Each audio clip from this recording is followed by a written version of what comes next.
absolutely beautiful Cancerian friends, and welcome to your horoscope for July of 2022. We're Cancer this month. First of all, it's absolutely beautiful because it's still birthday time. And whenever it's birthday time, it's like the annual reset where you really get an opportunity to sit with yourself and the universe and say, what do I want to experience in this next year? What has served me in this last year and my personal goals, and what has moved me towards my personal goals and what hasn't? It's also a time, I think, where you have a large opportunity, a large window to walk through some acceptance, making some decisions about what is staying with you and what you're prepared to leave behind. So I think that this season is absolutely no different. And then just on the heels of the sun moving out of Cancer season, moving into Leo season, it begins to light up your second house space. So it's going to bring our attention to your resources, how you make money, your creative skills, what you're doing with money, things that you value. All of these things are going to come highly and finely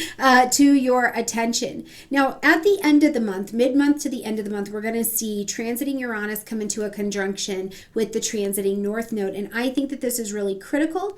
I think it's really important at 18 degrees of Taurus because it is a signal to you. It is a destiny signal to you that you're going to either have a breakdown or a breakthrough, or there's a signature that allows you to detach for something that has been a piece of your life for a very long time and move it in a different direction. You know, it gives an innovation or a fresh perspective to it, but it definitely provides a breakthrough. And I think that it also brings some real questions to you about if you're on the right track with learning your lessons in life. Now, typically, the North Node will bring people to us. So it's like if you really want to achieve something, people might come into your life, or a person might come into your life at the end of the month that says, if you really want to achieve this, this is what you need to get in order to have that in your life. So I think it's a really important energy to be paying attention to, and we'll get into all of that here in just a moment. So Cancer, let's jump in here and see what's going on as you're experiencing July, this solar return. Happy birthday to you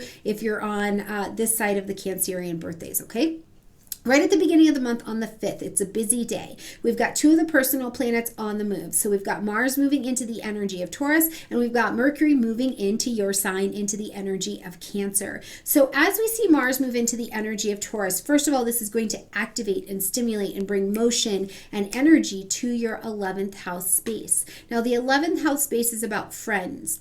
It's about social groupings, social media, things that you want to be known for, your aspirations, your desires that you have for your life. So, you know, Tauran things. Where is it? Where do you want lush? Where do you want luxury? Where do you want stability? Where do you want long-term experiences in your 11th house? This is making sure that you're taking action and you are really, I think, leaning into the endurance quality that is available when Mars is in the energy of Taurus, because it gets connected to this energy of perseverance, right? Very Tauran style. So you may also see that you find yourself a lot more social under this energy as well in the 11th house. Maybe you're talking to a lot of people online, or people are coming into your life online, or you're meeting in social settings, and Mars is helping you navigate and have strategy in this area.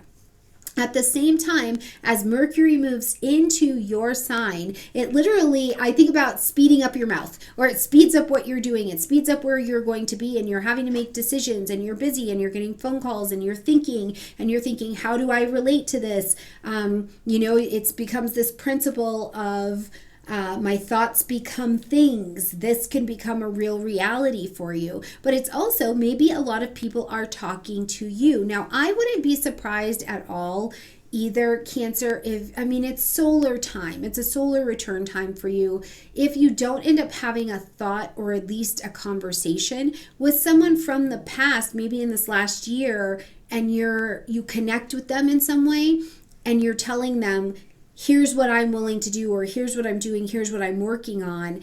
And it actually becomes a space where you are like, I have to emotionally nurture this area of myself. So I have to make a decision, Mercury, to actually begin to do that, okay? On the 13th, we're going to have a full moon at 21 degrees of Capricorn. Now, this is going to light up your 7th house space, so across the street.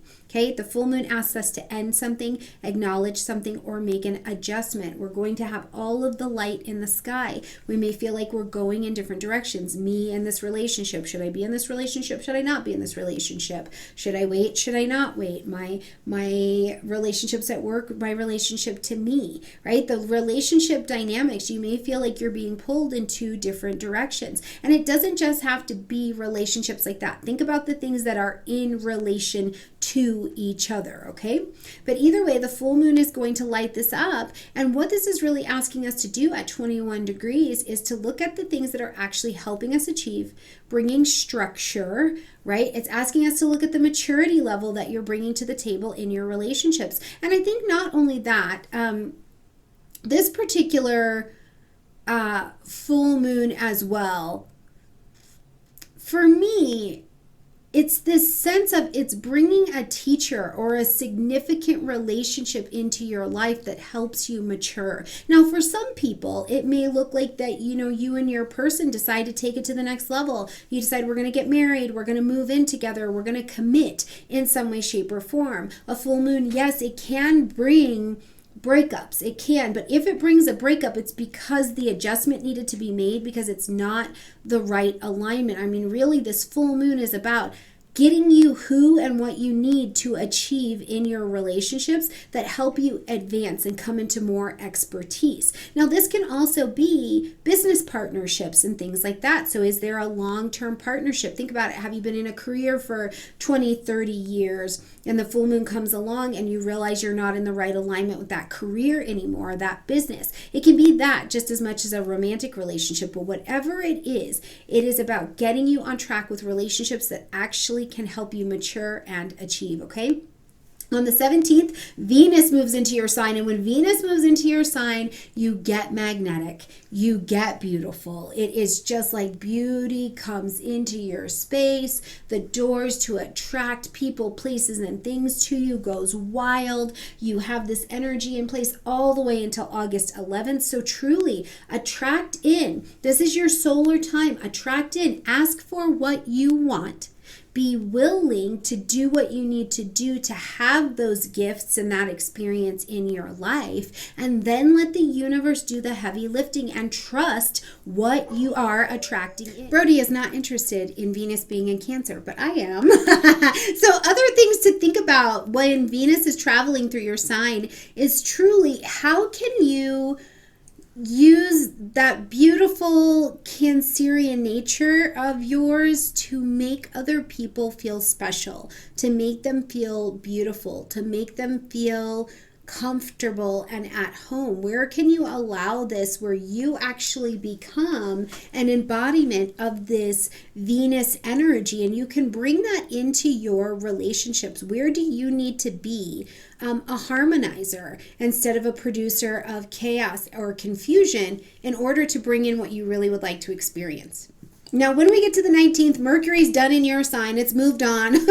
It's moved on. It's done all the Cancer energy it can do. Mercury's fast moving. So now your mind is going to turn towards Leo qualities. This is where we start to enter the realm of the second house. So now you're starting to think about money.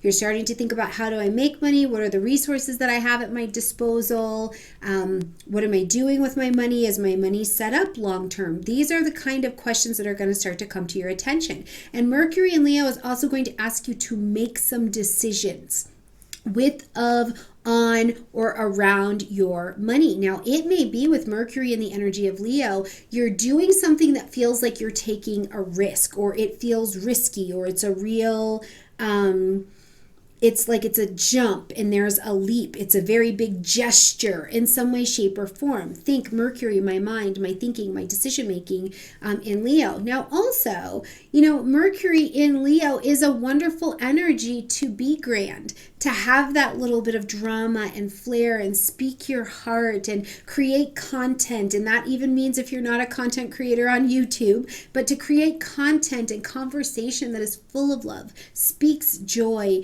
speaks your unique personality and take into the world is lovely. It's very much so that like stereo on the lawn, I love you kind of expression that is available. So where can you even use your words to bring value to the people and to your life and your space around you? On the 22nd, we're going to have the sun join into that second house as well. Now, the sun in Leo brings light, heat, life, and vitality, but you're motivated. When the sun moves into an area, we become motivated. So our actions and our desires from within, we want to be seen here. So around your money, you might be like ready to succeed. You might be ready to express. You might be ready to spend some money. The sun is out. Let me spend some money, right? You could be having that experience, unless, of course, you're one of our friends down under and you're like, the snow is out. Let me spend some money, right?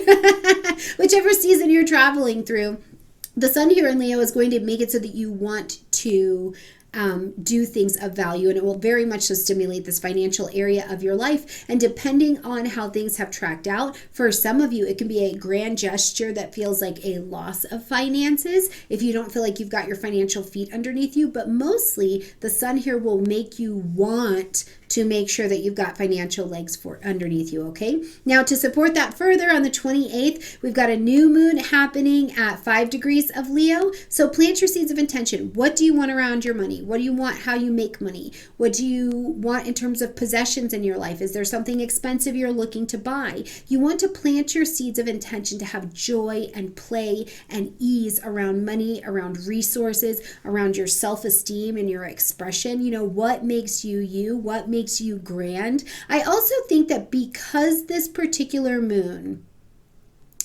is nicely supported by Jupiter, I want this area of my life to grow. I want it to get bigger. So where are you looking for this boost in the growth in your finances or your ability to bring resource to your table? Now, also on the same day, though, in that same supportive energy, Jupiter is going to head into its retrograde at 8 degrees of Aries. So you want to be paying attention, Cancer, between 8 degrees of Aries and 28 degrees of Pisces. This is where Jupiter's retrograde cycle is going to work, and we're going to see him in retrograde all the way until November, okay?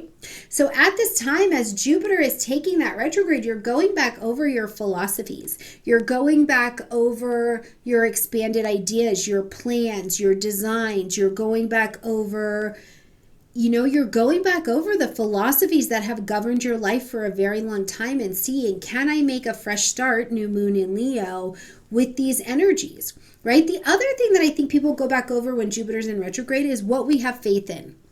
Do you have faith in yourself? Do you have faith in a higher power?